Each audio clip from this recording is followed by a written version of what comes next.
Bonjour chers élèves et bienvenue à tous les élèves qui vont entamer des cycles, des formations universitaires, que ce soit dans les écoles d'ingénieurs, que ce soit dans les cycles prépa, les ENSA, les facultés des sciences, la PESA, l'ENAM, l'ENSAM, bref, tous les élèves qui vont faire des études supérieures ont intérêt à bien comprendre ces notions de rappel mathématique. Ils sont extrêmement importants pour pas mal de modules comme la thermodynamique, la mécanique, l'électrostatique et autres. Bon, je suis à la vidéo numéro 4. Dans les vidéos précédentes, j'ai parlé de tout ce qui est vecteur, scalaire, produit vectoriel, champ de vecteur, champ scalaire, différentiel d'une fonction, coordonnées polaires. Et bien sûr, aujourd'hui, on va compléter les coordonnées polaires par ce qu'on appelle les coordonnées cylindriques. Donc, avant de regarder les coordonnées cylindriques, il faut absolument bien comprendre les coordonnées polaires, qui sont traitées dans la vidéo numéro 3. Bien, qu'est-ce que c'est que les coordonnées cylindriques? Donc, vous prenez un point M quelconque de l'espace, un point P de coordonnées X, Y, Z. Jusqu'à maintenant, vous avez travaillé avec les coordonnées cartésiennes, qui sont, bien sûr, X, c'est la projection, vous faites la projection du point P dans le plan XY, ensuite vous faites la projection sur l'axe des X, et cette distance-là, c'est X.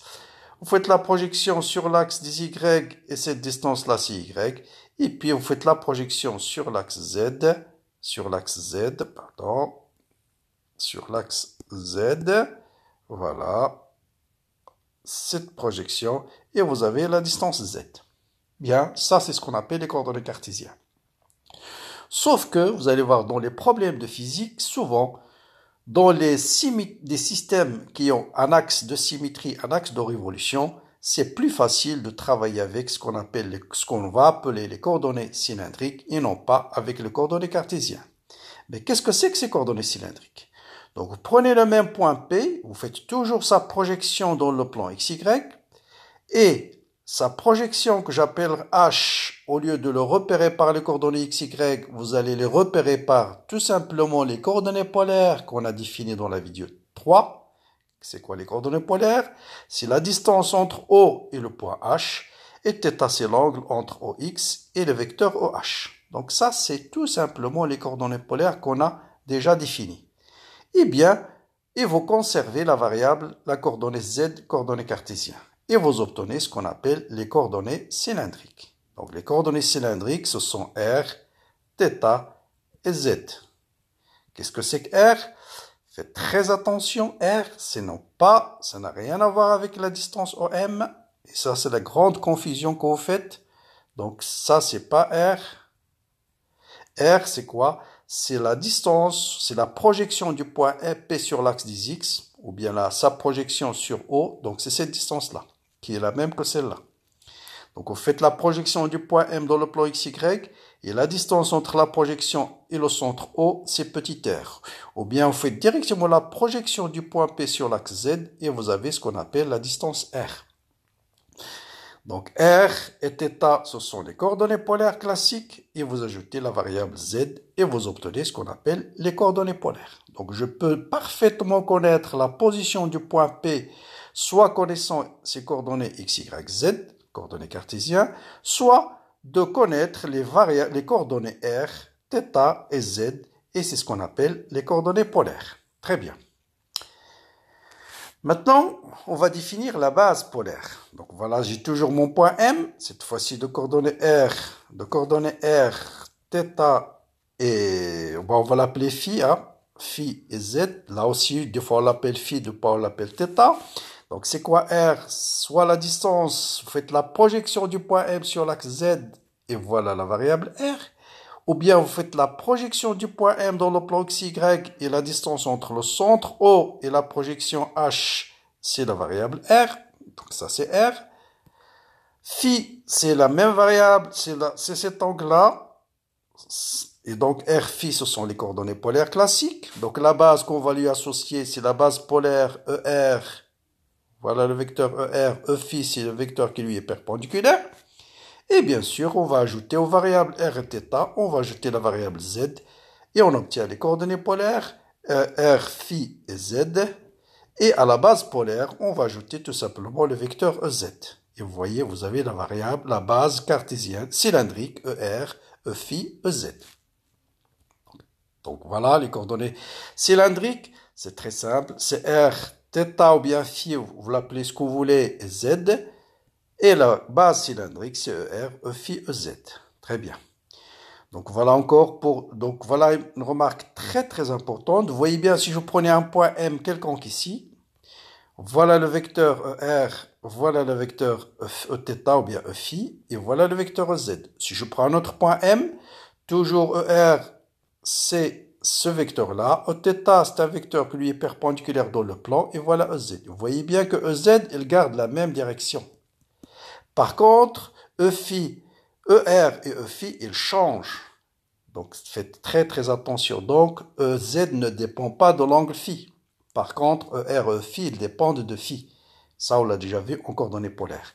Donc la dérivée de ER par rapport à phi va être différente de 0. La dérivée de E phi par rapport à phi va être différente de 0. Par contre, la dérivée de EZ, lui, pour n'importe quel point, EZ, c'est toujours un vecteur qui est parallèle à l'axe Z. Donc il ne dépend pas de phi. Cette remarque, elle est très importante.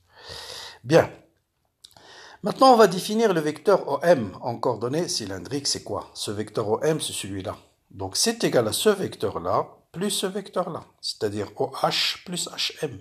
C'est quoi le vecteur OH? Donc, c'est R suivant quoi? Suivant ER. Donc, je vais l'écrire R suivant ER. Plus le vecteur HM. HM, c'est quoi? C'est Z suivant, bien sûr, EZ. EZ, c'est ce vecteur-là. Donc, plus Z suivant EZ. Donc, voilà ce qu'on appelle le vecteur OM en coordonnées cylindriques. Donc un point M est repéré par les coordonnées R, phi et Z, d'accord? R, phi et Z, et la base c'est ER, E, phi, Z. Très bien. Notez bien, je le redis encore une deuxième fois. Cette distance R n'a rien à voir avec la distance OM, qui est souvent notée au R. On va la voir en coordonnées cylindriques, OM c'est R. C'est pourquoi souvent, en coordonnées cylindriques, au lieu de travailler avec R, on préfère travailler avec ρ. Donc, on note cette distance-là, ρ, et on garde R pour cette distance-là. Mais, malheureusement, dans les différents types d'exercices, on garde souvent R comme distance OH, ou bien OM. D'accord? Donc, si on va dans les coordonnées cylindriques, petit r, phi et z, petit r, c'est pas la distance OM. Donc là, il faut faire très attention. Petit r, c'est la distance entre le point M et sa projection sur l'axe Z, ou bien c'est cette distance-là, OH. C'est bon, le problème, il est clair. Bien. Maintenant, je vais définir le déplacement élémentaire. Donc, comme ce que j'ai fait dans le coordonnées polaire, j'ai trois coordonnées, ρ. Voilà, j'ai noté le moment ρ ici, hein, pour ne pas avoir une confusion avec R. Et dans ce cas, R, ça sera OM. Donc, ρ, c'est... Donc, mes coordonnées polaires ici, ce sont ρ, phi et z. Donc voilà, ρ c'est cette distance-là qui est la même que celle-là. Phi c'est cet angle et z c'est cet angle-là. Voilà, ce point M il est repéré par ρ, phi et z. Très bien. Je fais varier les trois variables de d de ρ, d de phi, d de z. Et je vais regarder le déplacement élémentaire. Voilà mon point M, je fais varier ρ de d de ρ. Il se déplace de là à là. Donc cette distance, c'est directement d de ρ suivant quoi? Suivant le vecteur unitaire au ρ. Donc c'est d de ρ. Comme pour les coordonnées polaires. Je fais varier phi de d de phi. Toujours faire attention, je fais varier phi de d de phi. Le point M se déplace de là à là. Vous voyez bien, ça c'est d de phi. Donc cette distance n'est pas d de phi, c'est l'arc d'un cercle, comme ce qu'on a déjà dit dans les coordonnées polaires. Cette distance c'est quoi? C'est ρ d de phi. Donc c'est ρ fois d de phi. Faire très attention, cette distance, c'est ρ d de phi. Et bien sûr, z, je le déplace de d de z. Là, il n'y a pas de problème, il va se déplacer de d de z. Donc, pour faire un déplacement dans l'espace de ce point-là jusqu'à un point M quelconque, je fais varier ρ de d de ρ. Je fais varier phi de d de phi. Et le point M se déplace de là à là, et il est varié de ρ de d de phi. Ensuite, je fais varier z de d de z. Et vous voyez, ce vecteur-là, c'est d de m, ou bien d de ρ m. Donc, pardon, c'est égal à d de ρ suivant ρ, plus ρ d de phi suivant e phi. Voilà le vecteur e phi. Et plus d de z suivant ez. choses sont claires. Donc, c'est tout simplement le déplacement élémentaire en coordonnées polaires. Vous lui ajoutez d de z suivant EZ. Bien. Avec ce déplacement élémentaire, on va définir ce qu'on appelle un élément de volume. Vous voyez bien, si vous faites varier ρ de d de ρ, phi de d de phi, pardon, et z de d de z, vous obtenez ce qu'on appelle un cube. Et le volume d'un cube, c'est la surface de la base fois la hauteur. Donc, surface de la base, c'est cette surface-là. Cette surface-là, voilà, surface de la base. Et cette surface, c'est quoi? C'est d de ρ fois ρ d de phi. Donc, d de ρ, ou bien r d de r fois d de phi. Ensuite, vous le multipliez par la hauteur d de z. Très bien. Donc, ça, c'est pour l'élément de volume. Pour l'élément de surface, vous avez trois éléments de surface. Il suffit d'écrire d de OM. Je rappelle d de OM. D de OM, c'est quoi? Bon, là, on a noté R, donc je vais noter R. C'est d de R suivant ER, plus R d de phi suivant E phi, plus d de Z suivant K. Très bien. Bien. Pour l'élément de surface, quand on part d'un élément de surface, ça veut dire qu'il n'y a que deux variables qui changent et une troisième qui est constante. Par exemple, pour cette surface-là, qu'est-ce qui varie? Il varie ρ et phi. Donc Z est une constante. Donc vous voyez bien que d de S, ça sera R d de phi fois d de R. R d de R d de phi. Voilà. Maintenant, si je prends cette surface-là, cette surface, voilà, cette surface-là. Qu'est-ce qui change là, cette surface? Il change d de R et d de Z. Donc phi est égal à une constante. Donc phi est égal à une constante. Donc je fais varier, plus, j'ai tout effacé. Donc plus suivant E phi plus d de Z suivant K. Si phi est constant, ce terme est égal à 0. Donc il va vous rester d de R, d de Z. D de R, d de Z. Et si cette fois-ci, R qui est constant, et ça c'est valable pour la surface latérale, c'est cette surface-là, c'est R égale à une constante, c'est cette surface-là. Voilà la surface de rayon constante, c'est celle-là. C'est la surface latérale d'un cylindre. Et si R égale à une constante, c'est cet élément qui est égal à nul, égal à 0, il va vous rester R, d de phi, d de Z. R, d de phi, d de Z. Donc vous voyez que pour les éléments de surface, il suffit de garder une variable constante et faire varier 2. Pour l'élément de volume, il faut varier les 3. Et comme application, pour déterminer le volume d'un cylindre de rayon grand R de hauteur H, il suffit d'intégrer d de V avec R entre 0 jusqu'à grand R, phi entre 0 jusqu'à 2pi et Z entre 0 et H. Et vous voyez, on retrouve facilement pi r carré fois H. Donc pour décrire toute la surface d'un cylindre, phi varie entre 0 jusqu'à 2pi, petit r entre 0 jusqu'au rayon du cylindre et Z entre 0 jusqu'à H. Bien. Donc, voilà comment on passe d'un système à l'autre. Bien sûr, on a déjà vu en coordonnées polaires que X c'est R cosinus phi, R sinus phi. Bien sûr, Z c'est la même. Et inversement, R c'est racine carrée de X carré plus Y carré. Tangente phi c'est Y sur X et Z. Voilà. Si je connais les coordonnées cartésiennes, je peux trouver les coordonnées polaires et inversement. Maintenant, voilà encore. Notez bien là aussi, c'est la même remarque que tout à l'heure. EZ, elle est partout la même direction, donc sa dérivée ne dépend pas de phi. Et là, j'ai représenté trois types de surfaces. Celle-là, par exemple, qu'est-ce qui est constant? C'est Z, donc vous voyez, et on trouve la surface d'un disque. Pour cette surface-là, celle-là, qu'est-ce qui est constant? C'est phi. C'est phi. Et vous trouvez un plan, suivant le vecteur ER, un plan qui est dirigé suivant ER et EZ, c'est le plan ER-EZ, ça c'est phi égale à une constante. Et si petit r égale à constante, c'est la surface latérale d'un cylindre. Donc ça c'est cette surface-là, la surface latérale d'un cylindre. D'accord? Et vous voyez bien que ρ varie entre 0 en général jusqu'à l'infini, phi entre 0 et 2pi, et Z entre moins l'infini et plus l'infini. Ça c'est dans le cas général. Voilà un petit exercice d'application. Imaginons qu'on vous demande de calculer cette surface-là.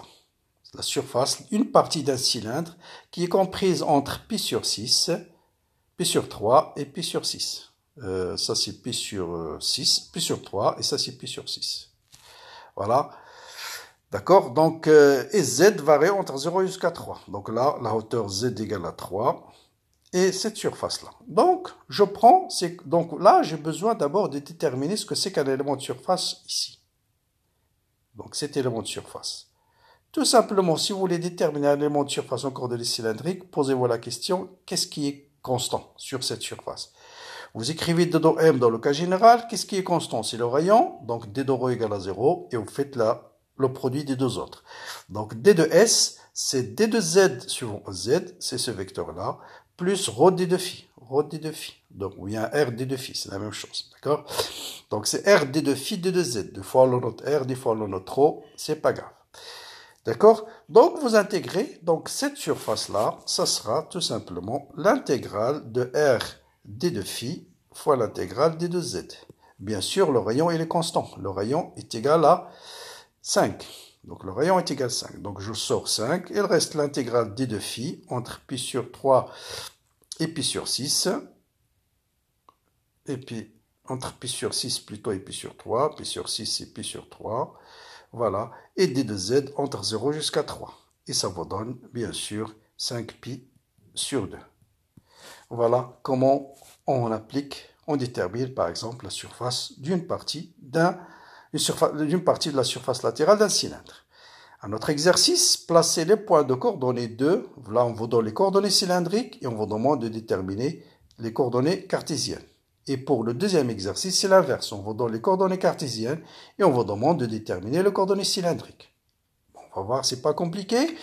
J'ai les coordonnées cylindriques petit r égale à 2. Donc voilà, d'abord je place l'angle phi. Donc phi c'est 2 pi sur 3, c'est le premier. Ensuite, si je connais phi, je place ma distance r, c'est la distance entre O et H. Donc c'est 2. Ensuite, j'ajoute z égale à 1. Voilà, z égale à 1 et voilà mon point P. Donc je commence par l'angle, ensuite je fais la distance, ensuite j'ajoute z. Et voilà mon point M en coordonnées cylindriques. Maintenant, pour connaître x, y, z, il suffit d'appliquer les relations de passage. X c'est r cosinus θ, donc 2 cosinus 2 pi sur 3, ça vous donne moins 1. Y c'est r sinus θ, ça vous donne racine de 3. Et z, bien sûr, c'est le même, z égale à 1. Donc, je trouve x égale à moins 1 pour ce point-là. Donc, vous voyez bien que x se trouve, c'est négatif, effectivement. X égale à moins 1, y égale à racine de 3, et z est égal à 1. Bien. Maintenant, inversement, je connais les coordonnées polaires, les coordonnées cartésiennes. Bon, je les rappelle, les coordonnées cartésiennes, ce sont 3, moins 3, moins 7. 3, 3, moins 3, moins 7. Voilà x, y, z. Donc, petit r, c'est racine carrée de x carré plus y carré. Ça vous donne 3 racine de 2. Tangente θ, c'est y sur x, c'est moins 3 sur 3, c'est moins 1. Donc, ça veut dire... Et sinus θ aussi, c'est moins... Donc, r, c'est 3 racine de 2. Et sinus θ, c'est y sur x. Donc, c'est moins 3 sur 3 racine de 2, c'est moins 1 sur racine de 2. Donc, ça veut dire θ égale à moins pi sur 4. Donc, voilà, parce que le sinus est négatif. Voilà l'axe des sinus. Voilà l'angle θ. C'est celui-là. C'est moins pi sur 4. Ou bien, donc cet angle-là, ou bien celui-là. C'est la même chose. Soit vous dites θ égale à moins pi sur 4. Ou bien, si on va dans le sens trigonométrique, c'est 3 pi sur 2 plus pi sur 4. C'est 7 pi sur 4. Voilà, et z, bien sûr, il reste le même. Donc voilà, donc j'ai déterminé les coordonnées polaires cette fois-ci. R, c'est 3 racines de 2. θ, soit je prends 7 pi sur 4 ou bien moins pi sur 4, c'est la même chose.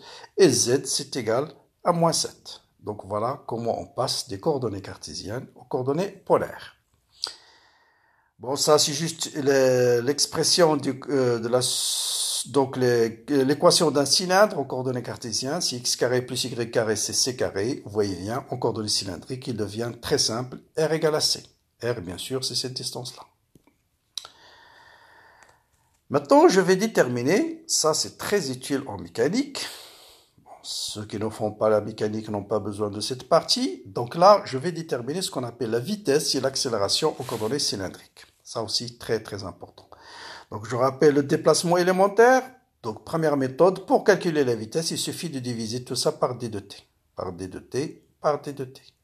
Donc, ça vous donne r point suivant ER, plus r phi point suivant E phi, plus z point suivant EZ. Très simple. Voilà l'expression de la vitesse en coordonnées cylindrique. Ou bien, je détermine le vecteur OM, je vous rappelle le vecteur OM quelconque, le vecteur OM, voilà un point M, le vecteur OM est égal à quoi? Est égal, vecteur OM est égal à R suivant ER plus Z suivant K. Donc voilà, donc ça c'est R suivant ER et Z suivant Z, pardon, Z suivant EZ. Donc voilà, et Z suivant EZ. Bien, pour dériver ça, bon, j'ai besoin de savoir d de R sur d de phi. Et ça, on l'a déjà fait en coordonnées polaires. Voilà phi. La dérivée de R par rapport à phi, c'est un vecteur qui lui est perpendiculaire, c'est E phi. Et la dérivée de ER par rapport à t cette fois-ci, bon, je vous rappelle comment on a fait, ça on l'a fait dans la vidéo précédente, par rapport à t. Vous dérivez d'abord ER par rapport à θ, la dérivée d'une composée, ensuite d de θ par rapport à t. Donc ça, c'est E phi, et ça, c'est θ point. Donc c'est phi point suivant E phi. Donc d de phi, bon là, on a noté l'angle phi, donc je le note phi, pour garder les mêmes notations, par rapport à phi, et je multiplie, et je divise par rapport à phi. Voilà, donc c'est phi point suivant E phi. Voilà, et donc la vitesse, ce sera la dérivée de R, c'est R point suivant R, dérivée de A fois B, plus A, f' fois g plus g' fois f, plus r fois la dérivée de ER, c'est r phi point suivant phi. Là aussi, vous allez avoir deux termes, z point suivant z, mais je vous rappelle que d de ez sur d de t égale à 0. Lui, il ne change pas. Z, il garde toujours la même direction. Donc c'est pourquoi il nous reste uniquement cette expression. Bien, pour l'accélération, c'est la même chose. Il suffit de connaître que d de r sur d de t, donc vous avez ER, E phi, la dérivée de ER par rapport à t, c'est phi point suivant ER, et la dérivée de E phi, c'est moins phi point suivant ER. Ah, d'accord, c'est un vecteur qui lui est perpendiculaire, donc ça sera suivant moins ER. Après, vous avez cette expression, donc ce terme va vous donner deux termes, celui-là va vous donner trois termes, celui-là va vous donner deux termes. Donc le premier, c'est R seconde, il est là. La dérivée de ER, c'est phi point E phi, donc phi point E phi, il est quelque part ici. Bon, je vous laisse le soin de faire le calcul, il est très simple. Là aussi, vous allez avoir trois termes. R point fois phi point suivant E phi, plus R phi seconde suivant E phi, plus R phi point, la dérivée de E phi par rapport à t, il est là. Et là, il va vous donner un seul terme, c'est Z seconde suivant EZ. Donc voilà pour les coordonnées cylindriques. Comme d'habitude, n'oubliez pas de vous abonner à la chaîne, de liker la vidéo, tout simplement pour nous encourager à travailler plus, encourager cette chaîne. Bien sûr, qui vous accompagne depuis Bac 1 jusqu'aux études supérieures. Ensuite, pourquoi vous abonner? Tout simplement pour recevoir les nouvelles vidéos. Bien sûr, j'attends vos remarques, vos suggestions. À bientôt pour les séries d'exercices. La vidéo prochaine, ce sera bien sûr les coordonnées sphériques. Voilà, bon courage, bonne continuation et à très bientôt.